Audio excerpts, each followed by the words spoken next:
بیداری کا۔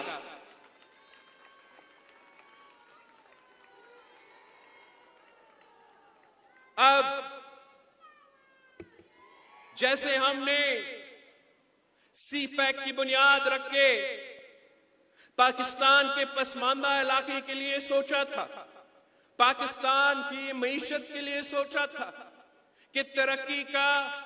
دروازہ کھولیں گے، ویسے ہی انشاءاللہ تعالی جب اب اگلی بار ہمیں منتخب کر کے حکومت دلوائیں گے تو ویسے ہی انشاءاللہ تعالی ہم ملک بھر میں ایک نیا اکنامک کوریڈور شروع کریں گے۔ مگر اس بار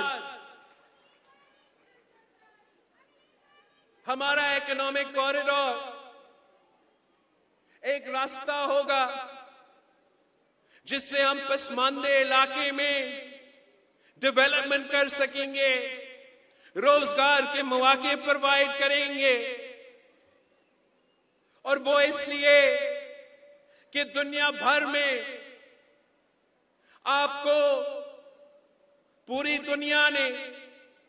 موسمی تبدیلی کا مقابلہ کرنا ہے، اور پاکستان اس جنگ میں